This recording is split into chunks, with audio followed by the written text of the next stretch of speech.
तीन-चार बारामती शहरामध्ये ट्रॅफिकचा प्रॉब्लेम प्रचंड वाढत चाललाय. शहर फार काही मोठं नाहीये, पण त्याच्यात थोडंसं प्लॅनिंग मध्ये काही प्रॉब्लेम झाल्यामुळे काही कामं व्यवस्थित काही ठिकाणी नाही झालेत, काही ठिकाणी एखादा खड्डा झालेला आहे. त्याच्यामुळे थोडासा त्याचा एक आढावा घेऊन ज्या काही छोट्या मोठ्या गोष्टी राहून गेल्या आहेत त्याचा एक ऑडिट करावं आणि लोक जी सातत्याने प्रश्न माझ्याकडे मांडतात त्याचा एक फॉलोअप होतो. पूजा केळकरांचा विषय चर्चेत आहे. त्यांच्या आईला आज पोलिसांनी अटक केली आणि सातत्याने त्यांच्या अडचणीत वाढ होत राहण्याचे केंद्रीय कमिटीने त्यांना आता मनसूरमध्ये पुन्हा एकदा बोलून घेत आहे आणि त्यांच्या आईला 2 दिवसाची पोलीस कोठडी दिली. मला असं ती रोज चर्चा करण्यासारखी गोष्ट नाहीये. एकदा सरकारने पूर्ण इन्क्वायरी करू तेव्हा बोलून घेऊ.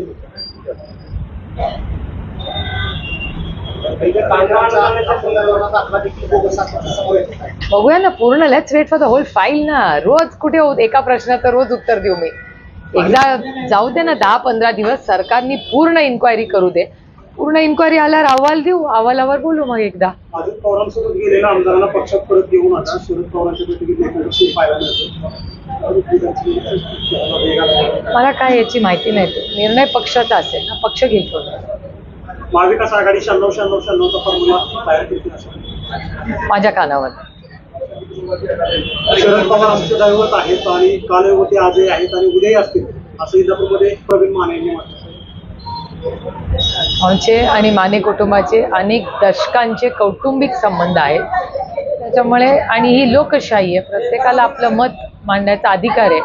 आणि या रिझल्ट नंतर तर नक्कीच आहे, या देशात भीती ही कमी केली आहे. भीतीला रिजेक्ट या सरकार या राज्यातल्या मायबाप जनतेने केलं. मुख्यमंत्री लाडकी योजना सुरू केली, आता बहिणी योजना सुरू केली, लाडका भाऊ आला, पण शेतकऱ्यांचं कर्जमाफीचा प्रश्न मांडला पाहिजे असं वाटतं.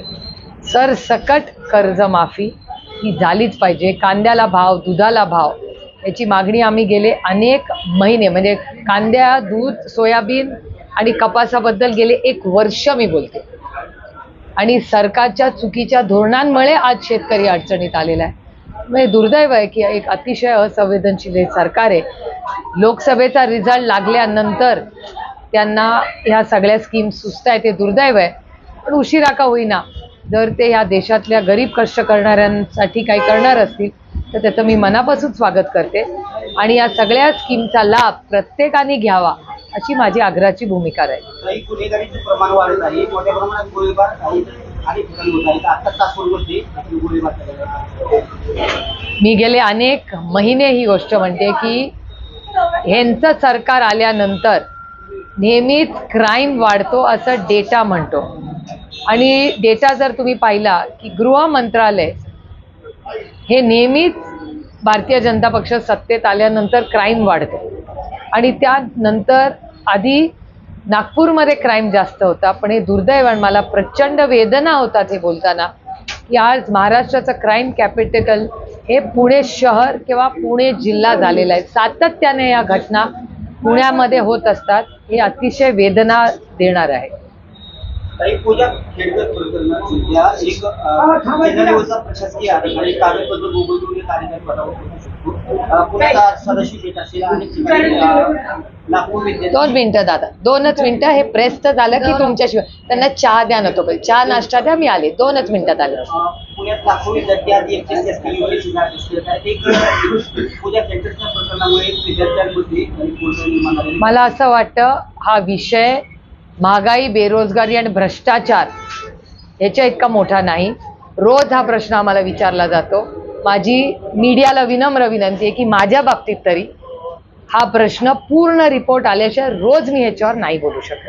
कारण का माझ्यासमोर मतदारसंघातले विकासाचे मुद्दे, महागाई, बेरोजगारी आणि महाराष्ट्रात आणि देशात होणारा भ्रष्टाचार हा प्रचंड मोठी आव्हान आहे. पाऊस व्यवस्थित झालेला नाही. अनेक ठिकाणी महाराष्ट्रात दुबार पेरणी करावी लागते. काही ठिकाणी अतिवृष्टी झाली आहे, काही ठिकाणी पाऊस पडलाय.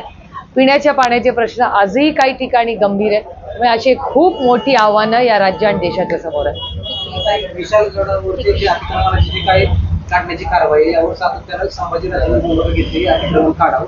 तर दुसऱ्या बाजूला त्यांचेच वडील खासदार असलेले छत्रपती शाहू महाराजांनी हे अतिक्रमण काढण्यास विरोध केला. आज पुन्हा एकदा जितेंद्र आव्हाड म्हणतायत की विशालगडावर जे अतिक्रमण आहे ते काढण्याची कारवाई ही बेकायदेशीर आहे, सरकारने केलेली कारवाई बेकायदेशीर. मला असं वाटतं सरकारने काहीतरी एक नक्की धोरण ठरवावं की सरकारला नक्की काय करायचं. आणि आज कुठेही जर अस्वस्थता होत असेल तर अतिशय संवेदनशीलपणे कुठलाही निर्णय घ्यावा. केंद्र सरकारचा अर्थसंकल्पीय अधिवेशन होते, काय अपेक्षित आहे तुम्हाला? काय माझ्या काही फारशा अपेक्षा नाही आहेत, कारण का हे जुमलेबाज सरकार आहे. त्याच्यामुळे त्यांचा फक्त इलेक्शन बघूनच अर्थसंकल्प होत असतो. त्याच्यामुळे बघूया, आता फार काय लांब नाही. आज किती मंगळवारी आहे अर्थसंकल्प. आपल्या पक्षाचं आज मंत्रालयाबाहेर आंदोलन झालं, पोलिसांचं आणि त्या लोकांच्या तर्फे झालेली आहे. त्याबद्दल आपण काय म्हणतो? नाही, तुम्ही बघताय जे नवीन बिल पण या सरकारने आणलेलं आहे अर्बन नक्सलचं, नक्की त्या बिलचा अर्थ काय?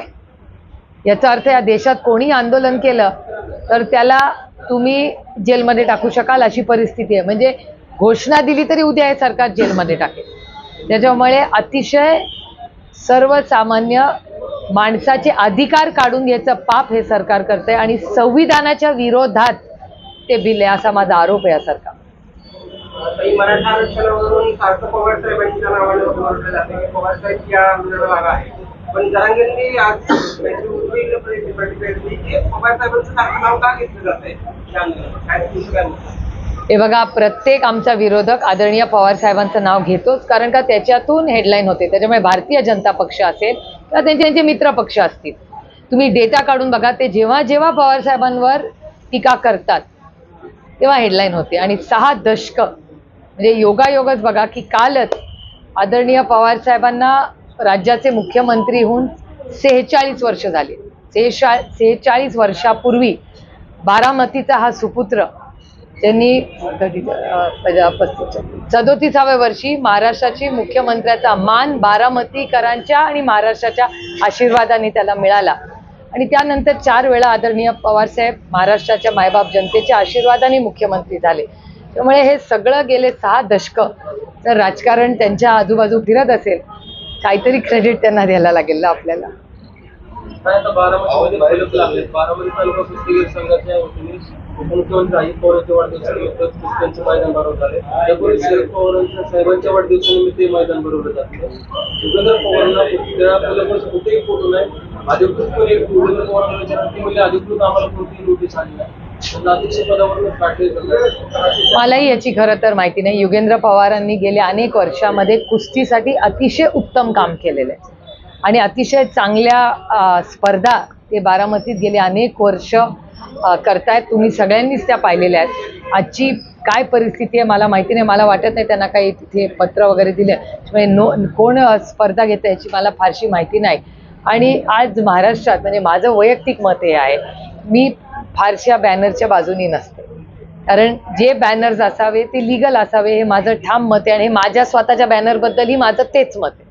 माझं म्हणणं आहे तर कुठल्याही या देशातल्या व्यक्तीला बॅनरसाठी परमिशन घ्यावी लागत असेल तर ते राजकीय पक्षांनाही परमिशन घेतली पाहिजे, हा मताची मी आहे. आणि माझा फार बॅनरवर वगैरे माझं फार काही उत्साह नसतो. बारामतीमध्ये नगर परिषदेमध्ये ठराव झाला आहे की बारामतीमध्ये प्लेस पॉईंट अजितदादा वेळोवेळी नगरसेवकांनी जर बॅनर लावले तर त्यांना सांगायचे की तुम्ही बॅनर लावला. मी त्याचं स्वागत करते जर असं असेल तर. अंतर्गत तुमच्या कोणाला काही होईल. काल झालेल्या पक्षाच्या मेळाव्याची बॅनर बारामतीमध्ये गुलाबी बारामती अशी दिसून आली.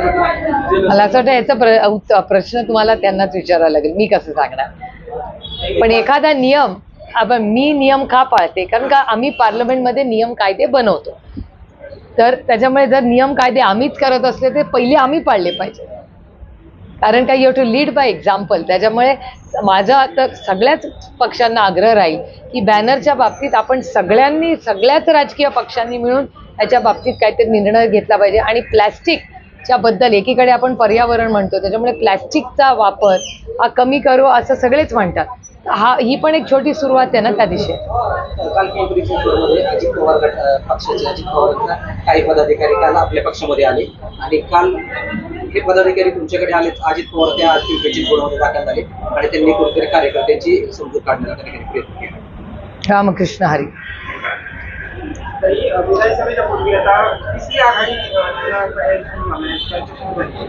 कसं बघता? महाविकास आघाडी आहे, महायुती आहे, आता तिसरी आघाडी. ही लोकशाही आहे, प्रत्येकाला आपला आघाडी करायचा आग्रह आहे अनेक वेळा. पण असंही बोललं जातं, म्हणजे ह्या गोष्टी ही माझी कल्पना नाही आहे, पण अनेक वेळा पत्रकारांकडून किंवा समाजातून बी टीम ऐकलं जातं. त्याच्यामुळे असं होऊ नये की जे आज सत्तेमध्ये त्यांनी नेहमीप्रमाणे रडीचा डाव खेळावा आणि बी टीमच उभ्या कराव्या. पण ह्या महाराष्ट्रातली आणि देशाची जनता फार हुशार आहे, त्याच्यामुळे त्यांनी बी टीमला त्यांचं जे काही निर्णय आहे त्यांच्याबद्दल किंवा त्यांच्या भावना आहेत त्या लोकसभेमध्ये सांगितलेल्या आहेत.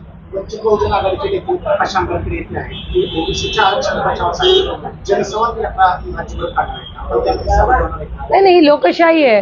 लोकशाहीमध्ये प्रत्येकाला संवाद साधायचा अधिकार आहे आणि मराठा, धनगर, लिंगायत, मुस्लिम आणि भटक्या विमुक्त समाजाच्या आरक्षणाच्या बाबतीबद्दल मी अनेक वेळा पार्लमेंटमध्ये ऑन रेकॉर्ड बोललेले, तुमच्या सगळ्यांशी बोललेले.